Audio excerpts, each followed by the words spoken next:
नमस्कार, मैं हूं आलोक और आप देख रहे हैं डेली 24 भारत। मुंबई से बड़ी खबर सामने आ रही है, जहां सस्टेनेबल स्टील मैन्युफैक्चरर एसोसिएशन ने एक प्रेस वार्ता में ऐलान किया है कि स्टील उद्योग का सबसे बड़ा आयोजन आईफा स्टील एक्स 2025 मुंबई में होने जा रहा है।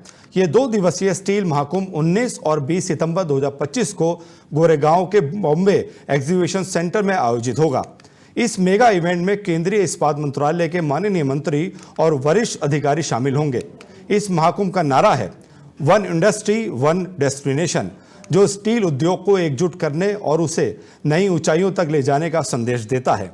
इस आयोजन का मुख्य उद्देश्य स्टील सेक्टर को नवीनतम तकनीक, नीतियों और सतत विकास के माध्यम से और मजबूत करना है। आपको बता दें कि इस स्टील महाकुंभ में देश विदेश की 3000 से अधिक कंपनियां हिस्सा लेंगी, जिनमें 282 विदेशी कंपनियां भी शामिल हैं। यह आयोजन स्टील उद्योग के लिए एक अनूठा मंच प्रदान करेगा, जहां नई तकनीकों, उत्पादों और नीतियों पर चर्चा होगी। साथ ही ये उद्योग के हितधारकों को आपस में जुड़ने और व्यापारिक अवसर तलाशने का मौका देगा। सस्टेनेबल स्टील मैन्युफैक्चरर एसोसिएशन का कहना है कि आयोजन भारत के स्टील उद्योग को वैश्विक स्तर पर और सशक्त बनाने की दिशा में एक महत्वपूर्ण कदम है। यह न केवल तकनीकी नवाचारों का प्रदर्शन करेगा, बल्कि पर्यावरण अनुकूल और इस्पात उत्पादन पर भी विशेष ध्यान दिया जाएगा। ये महाकुंभ हमारे नेशनल के जितनी इंडस्ट्रीज हैं पूरे देश की, वो इसमें भाग ले। सेकेंडरी स्टील की कॉस्ट प्राइमरी स्टील के साथ कम्पिटिट होती है, और हमारी कॉस्ट उससे अगर आम हम लोगों को, क्योंकि टीएमटी के अंदर हमारा ज़्यादातर लॉन्ग प्रोडक्ट का उत्पादन है जो निर्माण कार्यों में यूज होता है। अगर आज हमारा 30,000 से 35,000 या 30,000 से 40,000 रुपये के बीच का सरिया होता है, तो प्राइमरी जो टाटा और जिंदल और ये सेल, इनके सरिये से कम्पिटिट होता है, उनका सरिया हमारे से 10,000 रुपये टन ऊपर होता है। जीएसटी अलग अलग है, दोनों को एक है। स्टील के ऊपर जीएसटी कम नहीं की गई है। ये आम वस्तुएं जो आम व्यक्ति यूज करता है प्रतिदिन, हम और आप सब, उसके ऊपर कम की गई है, और उसके लिए हम बहुत स्वागत करते हैं और धन्यवाद करते हैं प्रधानमंत्री। आईफा 1972 में एस्टैब्लिश हुआ था। एक एसोसिएशन है।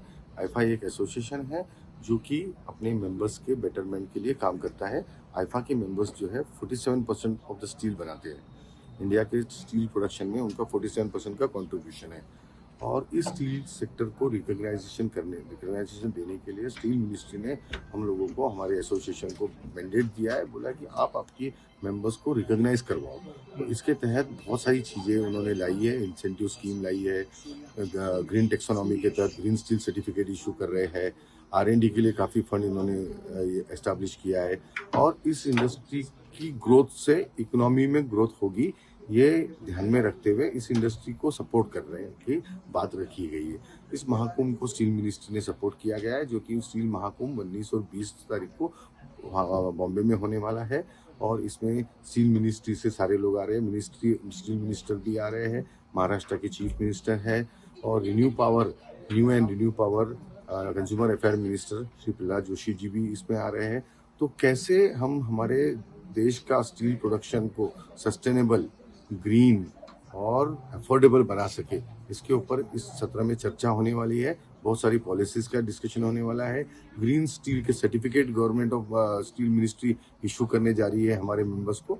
इससे क्या हो रहा है कि हमारे सारे मेंबर्स को रिकॉग्नाइज करने की बात की जा रही है, उनको ग्रीन सर्टिफिकेट के तहत एक साथ लाने की बात कर रही है। इसलिए इस महाकुंभ को वन इंडस्ट्री वन डेस्टिनेशन का नारा दिया गया है।